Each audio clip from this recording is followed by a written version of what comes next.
जेव्हाही मी देवाची पूजा करते, माझ्या मनातून एकच कळकळीची प्रार्थना निघते, ती म्हणजे मी भगवंताला असंच सांगते की माझ्या भावाचा आत्मा जिथे कुठे असेल त्याच्या आत्म्याला शांती लाभू दे.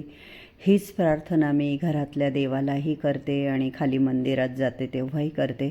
तर इथे माझी देवांची पूजा करून झालेली आहे. मी जेव्हा खाली जाईल मंदिरामध्ये गाईला पोळी घालण्यासाठी, त्यावेळेस मी फुलं घेऊन येईल आणि फुलं आणल्यानंतर मग मी ते देव्हाऱ्यातल्या देवांना अर्पण करेल. तर इथे पूजा माझी करून झाली. Hello everyone, good morning all. आपल्या सुपर मॉम या यूट्यूब चॅनलवर तुमच्या सगळ्यांचं अगदी मनापासून स्वागत. आणि आज सकाळी सकाळी पावसाने इथे हजेरी लावलेली आहे. बऱ्यापैकी पाऊस पडत आहे. खूप थंड असं वातावरण झालं आहे. मला खाली जायचं होतं गाईला पोळी घालण्यासाठी मंदिरात आणि बघते बाहेर येऊन तर जोरात पाऊस चालू झाला बघा. आणि फॉग पण किती आलाय, असं वाटतंय की बापरे. काल पण पडला पाऊस आणि आज पण पडतोय. थोडंफार आतमध्ये येतं पाणी, हे बघा.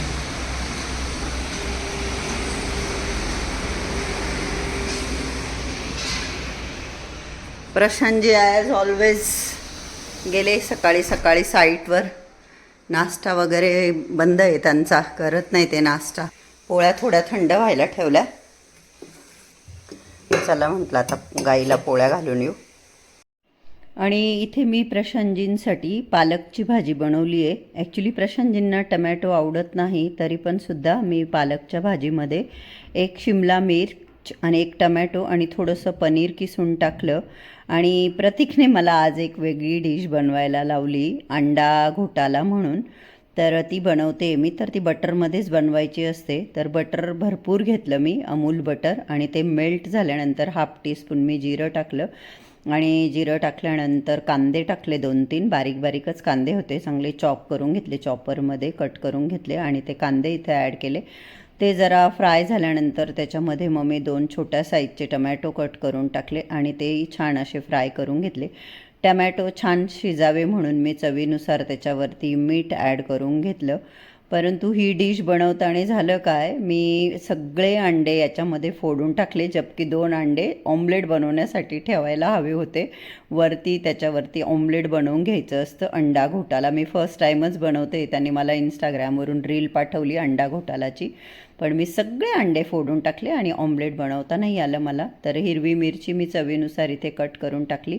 त्यानंतर 1/2 टीस्पून हळद, त्यानंतर 1 टीस्पून धणा पावडर आणि 2 टीस्पून मीठ, हे लाल मिरची टाकली. आणि त्याला स्पायसीच आवडतं कुठलंही म्हणून मी हिरव्या मिरच्याही टाकल्या आणि लाल मिरची पावडर पण टाकली. तुम्हाला जास्त तिखट नसेल आवडत तर तुम्ही कुठलंही एक तिखट वापरलं तरी चालेल.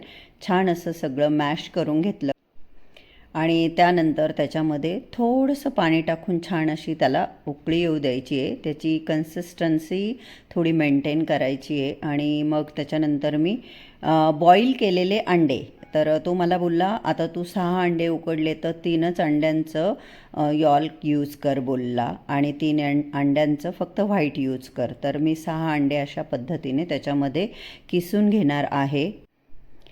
ॲक्च्युली 4 उकडून घ्यायला हवे होते आणि जसं मी म्हटलं 2 ऑमलेटसाठी ठेवायला पाहिजे होते. ते ऑमलेट आपण हाफ फ्राय बनवतो ना, तसं जस्ट असे फोडायचे असतात तव्यावर आणि त्याच्यावरती थोडंसं तिखट मीठ टाकून त्यातले जे यॉल्क आहे ते असं लिक्विडीच असलं पाहिजे, असं आपण हाफ फ्राय म्हणतो ना, तसं ते ऑमलेट बनवून ही जी रेसिपी बनणार आहे याच्यावर ठेवून खातात. मग तेव्हा ती अंडा घोटाला रेसिपी कंप्लीट होते. पण जसं मी म्हटलं मी सगळेच उकडून घेतले आणि अशा पद्धतीने किसून टाकले आणि नंतर छान असं मिक्स करून घेतलं सगळं.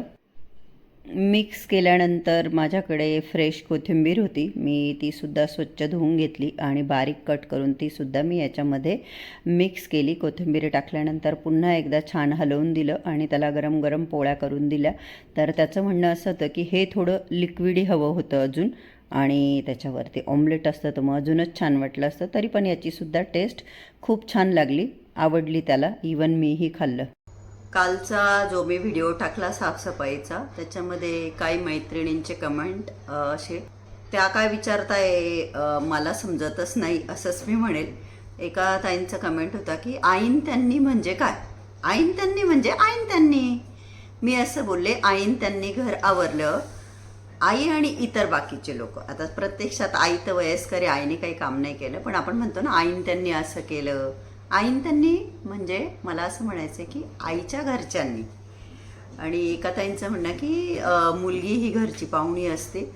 तर हो, पण मुलगी घराची पाहुणी जरी असली परंतु शेवटी तेही एक आपलं घरच असतं ना. आईवडिलांचं घर हे मुलींचंही तेवढंच घर असतं. जसं की मी म्हटलं बऱ्याचदा, एक तर तुम्ही लिहिण्यामध्ये काहीतरी चुकत असाल किंवा मग मी समजण्यामध्ये काहीतरी चूक करत असेल, मला माहीत नाही. तर काल घराची क्लिनिंग केली तेव्हा तुम्ही बघितलं असेल की प्रशांतजींचा माझा फोटो हॉलमध्ये जो लावलेला होता इकडे, तर हा जो फोटो हा लावला होता. ॲक्च्युली चूक माझी झाली. ते जे ऑनलाईन मी हुक मागवले, इवन काल परवा पण एका ताईंनी कमेंट केला होता दाराचं मी तोरणासाठी की दाराला चुका नाही येत बुवा, तर एका ताईंनी बोललं की स्टिकरवाले येता बुवा असं. तर ते माझ्याकडे ऑलरेडी होते, आधीच मागवलेले. आणि मी त्याची जी ॲड बघितली होती, इवन कुठल्या तरी व्हिडिओज बघितला होता मी त्याच्यामध्ये, की ते बरंचसं वजन ते होल्ड करते बा त्या हुक्स, असं मी व्हिडिओ बघितला होता. आणि फोटो आहे म्हणजे तसा हेवीच होता. तर मला पण हे वाटतं बघा ते हुक काहीच नाही होल्ड करू शकलं हे. हे बघा, हे ते हुक आहे. याला ही प्लास्टिक, एका बाजूचं ते प्लास्टिकचा कागद रिमूव्ह करायचा असतो आणि इकडे मस्तपैकी त्याला असं स्क्रू वगैरे आहे. आणि मी ते किचनमध्ये बरेचसे लावले, पण लाईट वेट त्याच्यावरती लावलंय. तर मी प्रतीकला बोलले की इथे आता हे वूडवर्क जे आहे याला याच्यावरती फोटो लावून देऊ. तर हा फोटो लावून दिला होता. आणि रात्री 3:30 वाजता बरोबर मला असं काचा फुटल्याचाच आवाज आला आणि मला लगेच जाग येते. त्याच्यामुळे मग मी हॉलमध्ये आले की काय पडलं बुवा. तर हा बघा, हा जो फोटो आहे आमचा, हा पडून आला. बारीक बारीक काचा आहे त्याच्यामध्ये, जड आहे बऱ्यापैकी. आणि तो फुटला फोटो आमचा. हा फोटो फुटून गेला आणि प्रशांतजींना काही जाग वगैरे नाही आली तेव्हा, मलाच फक्त जाग आली. त्याच्या त्या काचा काढून घ्याव्या लागतील. तर मग सकाळी जेव्हा हाऊस हेल्पर आली, ॲज ऑलवेज ती 7लाच आली आणि बेल वाजली आणि प्रशांतजी उठले दार उघडायला. तर मम्मी त्यांना बोलली, कारण की ती मुलगी आहे ना माधुरी, मी त्यांना बोलली की फोटो फुटला आहे, तर तिला सांगा त्या काचांच्या तिथे हात नको लावू. कारण की मला असं वाटतं की ते मला नेहमी काच फुटते तेव्हा अशीच भीती वाटते की कोणालाच काय लागू नये बॉ काच. तर मी त्यांना सांगितलं की फोटो फुटला आहे, तिला सांगा की त्या काच, मी फोटो येऊन उचलून ठेवला होता साईडला, इथे लावला नाही, इथेच खाली ठेवला होता. आणि मग त्यांनी बेडरूमचा दरवाजा उघडाच ठेवला आणि मी बघितलं तर ते असे एकदम असे नाही का विचार करत असे बसले होते. मग मी त्यांना तिकडनं बोलली की काय झालं. तर ते बोलले की फोटो फुटणं चांगलं नसतं, आपण म्हणतो ना काच फुटणं चांगलं नसतं. पण मग मी त्यांना बोलले, हे बघा माझी चुकी होती की एवढा हेवी फोटो, एवढा जड फोटो एवढ्याशा स्क्रूवर कसा राहील, हे माझं डोकं चालायला पाहिजे होतं. मी प्रतीकला बोलले नाही राहील. आणि ते पकडलं आणि तेवढं वजन त्याला पेलवलं गेलं नाही त्या हुकला आणि तो पडला आणि फुटला. काही विचार नका करू. तर अशा गोष्टी घडत राहतात, आपण असा विचार नाही करायचा वाईट, हेच मला म्हणायचं आहे. येतात आपल्या मनात विचार, येत राहतात वाईट. काही झालं की तुळस नाही जगली किंवा काही पण असं घडतं, ऐन पूजेच्या दिवशी आपल्याला प्रॉब्लेम आला तर आपल्या मनात नको ते विचार येतात. पण काही नाही, घडतात अशा गोष्टी. मी प्रशांतजींना तेच बोलले की काही नाही, म्हटलं ठीक आहे माझी चुकी होती म्हणून तो फुटला, काय वाईट विचार नका करू. तरी पण मला अशी भीती वाटत राहिली की त्या मुलीला काच नको लागायला. तर मग मी इकडे परत बाहेर आली, तर जोपर्यंत खाली काचा पडलेल्या होत्या ना त्या त्याने भरून घेतल्या होत्या. मग मी तिला बोलली की त्या काचा सेपरेट ठेव म्हटलं. ही माझी एक सवय आहे, एकदम प्रामाणिकपणे मी तुम्हाला सांगते. आपण असं काही खोलतो आणि बऱ्याचदा काही प्लास्टिकचे पॅकेट्स वगैरे असतात, त्यांना ना स्टेपलर मारलेलं असतं, स्टेपलर. तर त्या स्टेपलरच्या पिना असतात. तर मी कधीच ती स्टेपलरची पिन घेऊन अशी कचऱ्यात टाकत नाही. मला असं वाटतं जे पण लोक ते कचराचं हे करता ना, ते डिव्हाइड करता, वस्तू काढता, मी बघते ते सोसायट्यांमध्ये मोठ्या, तर कुणाच्या हाताला ती स्टेपलरची पिन भरायला नको. हा मी खरोखर नेहमी विचार करते. मी कधी स्टेपलरची पिन कचऱ्यात टाकत नाही. मी एक सेपरेट कागद घेते, त्याची छोटी पुडी बांधते आणि मग ती वेगळी टाकते की जेणेकरून ती पिन कुणाला लागू नये. तसंच कधी पण काही काचेची वस्तू फुटली, आय थिंक सगळ्याच बायका करत असणारे, आपण सगळ्याच करत असणारे, ज्या नसतील करत त्यांनी पण करायला पाहिजे. तर मी कधीच कचऱ्यात फुटलेला काच असा डायरेक्ट टाकून देत नाही. तो असा पॅक करते की कचरा चालणाऱ्यांना सुद्धा तो चुकूनही लागला नाही पाहिजे. याची मी माझ्या परीने नेहमी काळजी घेत असते. तर त्या मुलीला मी तेच सांगितलं की काचा सेपरेट ठेव, कचरा टाकू नको. तर आमचा बराच छान फोटो हा 2013चा फोटो आहे. ऑलमोस्ट 10 वर्ष होऊन गेले आणि आम्हाला खूप आवडतो. आणि कोणी आमच्या घरी येतं तर बऱ्याचदा आम्हाला म्हणतं की हां खूप छान फोटो आहे, ब्लॅक अँड व्हाईट मस्त फोटो आहे. तर प्रशांतजी मला बोलले की नाही त्या काचा काढून घे म्हणे, मला त्याला फ्रेम करून आणायचं आहे. म्हटलं हो हो, पण मी अजून काही त्याच्या काचा काढल्या नाही, काढेल मी निवांत आता. आपण कशाला काढायचं फ्रेम मला काढून घे. आणि मग असं घेऊन जायचं असंच घेऊन जायचं फुटलेलं. गाडीत. हा ना, कारण काढायला गेल्यावर लागली बिगली तर ठोका ठाक करत प्रत्येकचं म्हणणं असंच घेऊन जायचं. अरे पण त्या फ्रेमवाल्याला लागेल ना बाबा. आणि तो काढायचं ते रोजचं काम आहे त्याचं. हो का, मटण कापणारा विचार करतो का त्याच्या बोटांना लागेल असं. बर. तर हे बघा, हे खाली काच फुटलेला आहे, वरून खाली निष्ठून आला आणि खाली फुटला. एवढा छान फोटो आमचा फोटो. आणि इतकं छान मस्त थंड असं वातावरण आहे. येस, बिकॉज पाऊस पडून गेलाय. हां, आणि प्रतीकचे कट्स वगैरे काय भारी दिसत आहे गाईज या. तर आम्ही दोघं चाललेलो आहोत ॲज ऑलवेज जिमला. खूप मस्त वातावरण आहे, अगदी थंडगार, छान वाटतं. थंड हवा सुटली. लेट झालं जरा, पण हे पोरगं नुसतं टाइमपास करत मी राहतं. टाइमपास करत होतो. मी काम आवरत होते, हा टाइमपास करत होता गाईज. आज जो मी व्हिडिओ अपलोड केला त्याचे कमेंट मी वाचले आत्ता रात्रीचे 11 वाजले. मला लवकर झोप नाही येत तर मी जागी आहे, तर म्हटलं चला आत्ताच बोलू तुमच्याशी. तर त्या व्हिडिओचे कमेंट मी वाचले, तर खूप सगळ्या मैत्रिणींनी असे प्रश्न विचारले की बुवा त्यांच्याकडे अशी पद्धत असते, आमच्याकडे अशी पद्धत असते, तशी तुमच्याकडे नाही का? की बुवा माझा भाऊ देवाघरी गेला आहे तर मग मी फराळ करून घेऊन जायला पाहिजे. एवढं मोठं दुःख आम्ही कधीच बघितलं नव्हतं. 23 वर्षापूर्वी माझ्या आईचे वडील, जवळजवळ 23 नाही 21-22 वर्षापूर्वी माझ्या आईचे वडील देवाघरी गेले होते. त्यानंतर आत्ताच हे खूप मोठं दुःख बघितलं. आणि अशा काही पद्धतींबद्दलही मला काही माहीत नाही. त्या दिवशी मी जसं तू मला सांगितलं की सणाचे नातेवाईक लोक स्वयंपाक घेऊन येतील, तर नेक्स्ट डे दसऱ्याच्या दुसऱ्या दिवशी आईचं माझं बोलणं झालं तेव्हा आई बोलली की खूप ठिकाणून जवळजवळ म्हणजे 25-30 घरांमधून जे जवळचे नातेवाईक, मग बरेच असतील, आता मला नावं वगैरे एवढं नाही माहिती. आई बोलली की 25-30 घरांमधून पूर्णाच्या जेवणाचा स्वयंपाक आला. आई बोलली की शक्यतो भात कोणी नेत नाही म्हणून आम्ही घरी भात बनवला होता. सकाळी साधा वरण भात भावाच्या फोटोला नैवेद्य दाखवण्यासाठी वगैरे त्यांनी बनवला होता.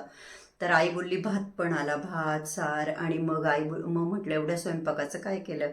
तर आई बोलली की मग जे येणारे होते ते पण प्लस भाऊबंद जे असतात त्यांना पण बोलवलं. आणि तरी सगळ्यांचं जेवण होऊन आई बोलली एक मोठी टोपलीभर पुरणाच्या पोळ्या खराब झाल्या. तर मी म्हटलं फ्रीजमध्ये ठेवायला पाहिजे होतं, तुमच्याकडे 2 फ्रीज आहे, खाली एक फ्रीज वर एक फ्रीज. आई बोलली हा ना, त्या पोरींच्या पण लक्षात नाही राहिलं आणि उष्णतेमुळे गरमीमुळे एवढ्या पुरणपोळ्या खराब झाल्या म्हणे. तर मग शेतात नेल्या, मग त्या त्यांनी पाण्यात सोडल्या की जनावरांना दिल्या, ते काय मला माहिती नाही. तर इतक्या ठिकाणावरून वाढण आलं होतं असं आईने मला सांगितलं होतं. मग मी बऱ्याचशा मैत्रिणींचे कमेंट वाचून मग मी विचार करायला लागली ना की असं काही असतं का, मला फराळ करावं लागेल का? आणि माझी मनातून तर बिलकुल इच्छा नाही करायची, होणारच नाही इच्छा काही करायची असं. तर मग मी माझ्या मोठ्या बहिणीला कॉल केला होता, तिच्याशी बोलले. मग मी तिला विचारलं की असं असतं का, दिवाळी करायला पाहिजे का गं? म्हटलं माझी ते इच्छा नाही. तर ती बोलली की नेहमी आपण जसं धामधूममध्ये करतो बुवा खूप छान, तसं नाही साधी करायचं. 1-2 ताईंनी म्हटलं पण की साधी कर बुवा, असं म्हण, करायची नाही असं नको म्हणून, साधी करायची असं म्हण. तर माझी बहीण पण तेच बोलले की साधी बुवा लक्ष्मीची पूजा करायची.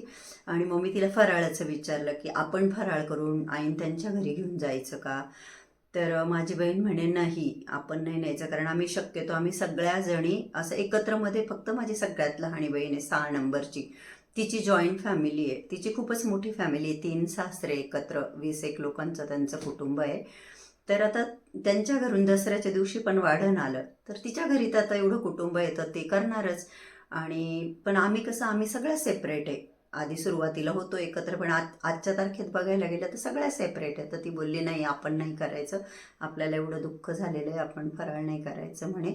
शारदा एकत्र कुटुंबात आहे तर तिच्या घरी करतील, पण आपण नाही करायचं. तर त्याच्यामुळे मी कन्फर्म करून घेण्यासाठी माझ्या बहिणीला फोन केला होता, तर त्याच्यामुळे मी काय करणार नाही.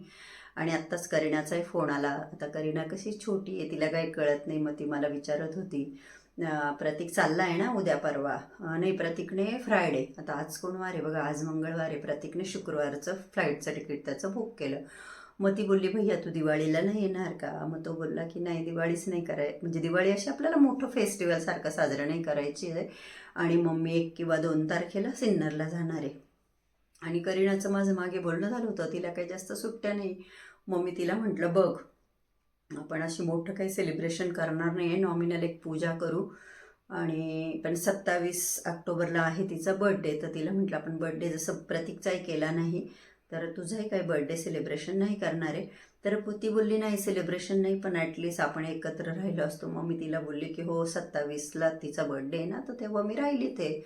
मग तिचा 25ला की 26ला लास्ट पेपर आहे, त्याच्यानंतर ये म्हटलं तू. मग बघू 1-2 तारखेला आम्ही दोघी बरोबर जाऊ, किंवा मग ती माझ्या नंतर जाईल का मी तिच्या नंतर जाईल ते माहीत नाही. तिला 3 का 4पर्यंत आहेत सुट्ट्या.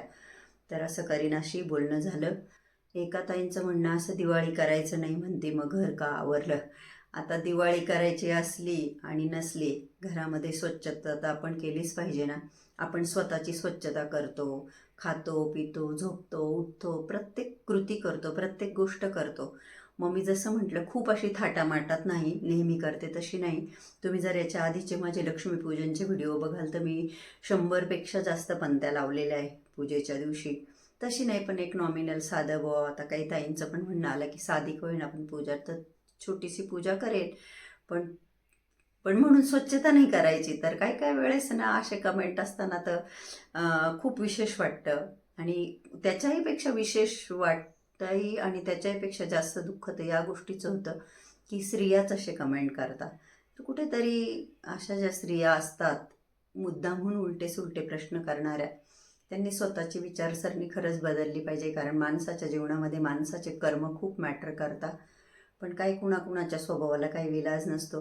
परंतु हो, ज्या मैत्रिणी ज्या ताई मला छान समजावून सांगता, असं नको बोलू तसं नको बोलू, साधी का होईना कर, तर नक्कीच मी साधी सिंपल पूजा ही करणार आहे. पण बहिणीकडून कन्फर्म झाल्यानंतर, आता हे तर कन्फर्म झालं की मी फराळ वगैरे काही करणार नाही. माहीत नाही आता त्या दिवसापर्यंत अजून अवकाश आहे, 15 दिवस जायचे.